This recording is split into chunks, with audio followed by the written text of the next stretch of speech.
Hello, ഇന്ന് ഞാൻ വന്നിട്ടുള്ളത് വളരെ സിമ്പിളായിട്ട് പത്തിരി ഉണ്ടാക്കുന്ന ഒരു മെത്തേഡ് കാണിക്കാനാണ്. അപ്പോൾ എങ്ങനെയാണെന്ന് നമുക്ക് നോക്കിയിട്ട് വരാം.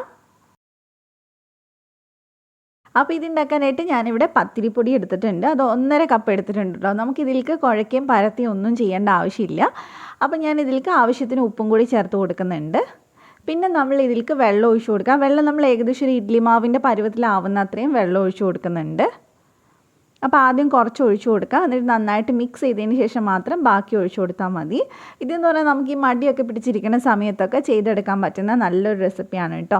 അപ്പോൾ നമ്മുടെ മാവ് ഇവിടെ റെഡി ആയിട്ടുണ്ട്. ഇനി നമുക്ക് അടുത്ത സ്റ്റെപ്പ് ചെയ്യാം. അപ്പോൾ ഇനി നമുക്ക് ഈ മാവ് ഒന്ന് വേവിച്ചെടുക്കണം. അതിന് വേണ്ടിയിട്ട് ഞാനിവിടെ ഒരു പാനിലേക്ക് ഒഴിച്ചു കൊടുക്കുന്നുണ്ട്. അപ്പോൾ മുഴുവനായിട്ട് ഒഴിച്ചതിന് ശേഷം ഇനി വളരെ സിമ്പിളായിട്ടുള്ള സ്റ്റെപ്പാണ്. നമ്മൾ ഇതൊന്ന് വറ്റിച്ചെടുക്കുകയാണ്. പാനിൽ നിന്ന് വിട്ട് വരുന്ന പരുവാവുന്നത് വരെ നമ്മളൊന്ന് ലോ ഫ്ലെയിമിലൊന്ന് വറ്റിച്ചെടുക്കുക. അപ്പോൾ ഇത് കറക്റ്റായിട്ട് വറ്റിയിട്ടൊക്കെ വരണം, എന്നാലേ നമുക്ക് കറക്റ്റ് ഇത് ചെയ്തെടുക്കാൻ പറ്റുള്ളൂ. അപ്പോൾ നമുക്ക് കുറച്ചൊന്ന് ഓയിലാക്കി കൊടുക്കുക. 1.5 ടീസ്പൂൺ സൺഫ്ലവർ ഓയിൽ ഒഴിച്ചിട്ടുണ്ട്. എന്നിട്ട് നന്നായിട്ട് മിക്സ് ചെയ്തെടുക്കുക. അപ്പോൾ കുറച്ച് നേരം കൂടി ഒന്ന് വെയിറ്റ് ചെയ്താൽ മതി. അപ്പോൾ ഏകദേശം പാനിൽ നിന്ന് ഇതേ വിട്ട് തുടങ്ങിയിട്ടുണ്ട്. ഇനി ഇത്രയും കൂടി ഒന്ന് വെന്ത് കിട്ടണം, എന്നാലേ നന്നായിട്ട് നമുക്ക് ചെയ്തെടുക്കാൻ പറ്റുള്ളൂ. അപ്പോൾ ഇത് ഇപ്പോൾ ഫുള്ളായിട്ട് പാനിൽ നിന്ന് വിട്ട് നല്ല ഡ്രൈ ആയി വന്നിട്ടുണ്ട്. ഈ സമയത്ത് നമുക്ക് ഫ്ലെയിം ഓഫ് ചെയ്തിട്ട് ഇതൊരു ബൗളിലേക്ക് ഇട്ട് കൊടുക്കാം. എന്നിട്ട് നല്ലപോലെ ചൂടാറിയതിന് ശേഷം വേണം നമ്മൾ ഇതൊന്ന് മിക്സ് ചെയ്തിട്ട് ഒന്ന് ബോൾസ് ആക്കി എടുക്കാനായിട്ട്. ഇല്ലെങ്കിൽ കയ്യിൽ നല്ലോണം ഒട്ടിപ്പിടിക്കും. അപ്പോൾ നന്നായിട്ട് നമ്മൾ ഒന്ന് കയ്യിൽ എണ്ണയൊക്കെ ആക്കിയതിന് ശേഷം ഇത് ചെറിയ ചെറിയ ബോൾസ് ആക്കി എടുക്കുക. നമ്മൾ പത്തിരി എത്ര വലുപ്പത്തിലാണോ ചെയ്യുന്നത് അത്രയും വലിയ ബോൾസ് ആക്കുക. എന്നിട്ട് നമ്മളിത് പ്രസ് ചെയ്തെടുക്കാൻ പോവാണ്, പരത്തുന്നില്ല. അപ്പം ഞാൻ പ്രസ്സിലേക്ക് കുറച്ച് പൊടി ഇട്ടിട്ടാണ് പരത്തുന്നത്. അപ്പോൾ നിങ്ങൾ സാധാരണ ഓയിൽ വെച്ചിട്ട് ചെയ്യുന്നതെങ്കിൽ അങ്ങനെ ചെയ്താൽ മതി. അപ്പോൾ അത് ഓരോരുത്തരുടെ ഇഷ്ടം പോലെ ചെയ്യാം. ഇനി പരത്തിയെടുക്കാനാണെങ്കിൽ അങ്ങനെ വേണമെങ്കിലും ചെയ്യാം. അപ്പോൾ നന്നായിട്ട് പ്രസ് ചെയ്ത് നമ്മളിത് എടുത്തിട്ടുണ്ട്.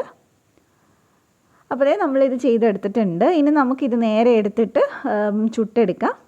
വളരെ സിമ്പിളായിട്ട് ചെയ്യുന്നൊരു പരിപാടിയാണ് കേട്ടോ. അപ്പോൾ നമ്മൾ പത്തിരി ചുടുന്ന പോലെ തന്നെ തിരിച്ചും മറിച്ചുവിട്ടൊന്ന് ചുട്ടെടുത്താൽ മതി. നമ്മൾ വേവിച്ചതൊക്കെ നല്ല കറക്റ്റായിട്ട് വരികയാണെങ്കിൽ പത്തിരി സാധാ പത്തിരി പോലെ തന്നെ നല്ല സോഫ്റ്റായിട്ട് തന്നെ നമുക്ക് കിട്ടും. അപ്പോൾ ഒരു സൈഡ് റെഡി ആകുമ്പോൾ നമുക്കിതൊന്ന് തിരിച്ചിട്ട് കൊടുക്കാം. അപ്പോൾ നല്ല സോഫ്റ്റായിട്ടുള്ളൊരു പത്തിരിയാണ്. എല്ലാവരും ഒന്ന് ട്രൈ ചെയ്ത് നോക്കുക. ഇത് മുമ്പ് ഒരുപാട് പേര് ചെയ്തിട്ടുള്ള ഒരു വീഡിയോയും കൂടിയാണ് കേട്ടോ. അപ്പോൾ ഞാനൊന്ന് ട്രൈ ചെയ്തപ്പോൾ നിങ്ങൾക്ക് ഷെയർ ചെയ്തെന്നേ ഉള്ളൂ. അപ്പോൾ നമ്മുടെ പത്തിരി ഇവിടെ റെഡി ആയിട്ടുണ്ട്. ഇതേപോലെ തന്നെ നമുക്ക് ബാക്കിയുള്ളതൊക്കെ ഒന്ന് ഉണ്ടാക്കിയെടുത്താൽ മതി. അപ്പോൾ നിങ്ങൾക്ക് റെസിപ്പി ഇഷ്ടമായിട്ടുണ്ടെങ്കിൽ ധ്യാൻസ് കണ്ണൂർ കിച്ചൺ ഒന്ന് സബ്സ്ക്രൈബ് ചെയ്യുക. മറ്റൊരു നല്ല വീഡിയോ ആയിട്ട് നമുക്ക് വീണ്ടും കാണാം. Thank you for watching.